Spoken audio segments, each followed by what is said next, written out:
بسم اللہ الرحمن الرحیم۔ اللہم صلی اللہ محمد و علی محمد۔ 14 ستارے کا اگلا باب۔ آپ ہماری ویڈیوز کو شیئر، سبسکرائب اور لائک ضرور کریں۔ یہ کس کے سانس کی آواز آتی ہے؟ کس نے کوئی جواب نہ دیا۔ یہ استحقانی کی طرف سے رہا جس میں نونہال آنے رسالہ صلی اللہ علیہ وسلم جلوہ افروز تھے۔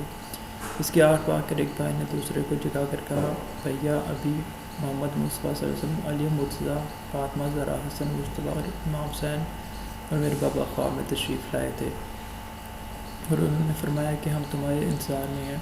اتنے میں حارث اندر داخل ہو گیا اور انہیں پکڑ کر کہا، تم کون ہو؟ انہوں نے فرمایا، ہم تیرے نبی کی اولاد ہیں، قید خانے سے بھاگ کر آئے ہیں اور تیرے گھر میں پناہ گیر ہیں۔ اس نے کہا، تم قید سے بھاگ کر موت کے منہ میں آ گئے ہو۔ اس کے بعد اس نے ان یتیموں کے رخساروں پر اس زور سے تماچے مارے کہ یہ منہ کے بل گر پڑے۔ پھر اس نے ان کی مشقیں کس دیں اور ہاتھ کو باندھ کر ڈال دیا۔ یہ بیچارے ساری رات اپنی بے بسی اور بے کسی پر روتے رہے۔ جب صبح ہوئی تو انہیں لبے نہر قتل کرنے کے لیے دے چلا۔ بیوی نے فریاد کی، اسے ایک تلوار ماری۔ غلام نے روکا، اس کو قتل کر دیا۔ بیٹے نے منع کیا، اسے بھی قتل کر دیا۔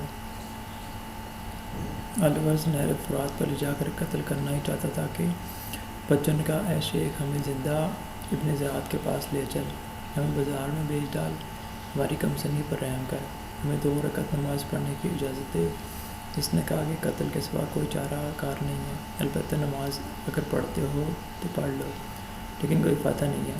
الغرض بچوں نے وضو کیا اور 2 رکعت نماز ادا کی اور دعا کے لیے ہاتھ اٹھایا۔ اس ملعون نے بڑے بھائی کی گردن کو تلوار لگائی، سر مبارک دور جا گرا۔ چھوٹے بھائی نے دوڑ کر سر مبارک اٹھا لیا اور بھائی کے خون میں لوٹنے لگا۔ اس ظالم نے بڑے بھائی کی لاش پانی میں ڈال دی اور چھوٹے کا سر بھی کاٹ لیا۔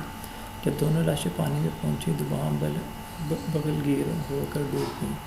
راوی کا بیان ہے کہ حارث نے جس وقت ابن زیاد کے سامنے فرزندان مسلم کے سر پیش کیے تو وہ 3 مرتبہ اٹھا اور بیٹھا، پھر حکم دیا کہ یہ سر اسی جگہ پانی میں ڈال دیے جائیں جس جگہ ان کے تن ڈالے گئے ہیں۔ چنانچہ ایک محب آل محمد صلی اللہ علیہ وسلم نے ان سروں کو فرات میں ڈال دیا۔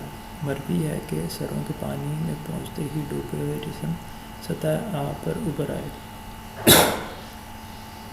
اور اپنے سروں سمیت تہہ نشین ہو گئے۔ علامہ حسین باز کاشفی تعریف فرماتے ہیں کہ وہ شخص جو سرائے فرزندان مسلم پانی میں ڈالنے کے لیے لایا تھا، اس کا نام قاتل تھا۔ اس نے دونوں سروں کو پانی میں ڈالنے کے بعد حارث ملعون کے مقتول غلام اور بیٹے کی لاشوں کو باغ بنی غزیمہ میں دفن کر دیا۔ علامہ اربلی لکھتے ہیں کہ جناب مسلم بن عقیل، وہانی ابن عروہ، محمد ابن کثیر اور فرزندان مسلم کو ٹھکانے لگانے کے بعد عمر ابن سعد اور ابن زیاد کے مابین حکومت رے کا معاہدہ ہو گیا اور طے پایا کہ حر ابن یزید رہائی کو سب سے پہلے 2000 سواروں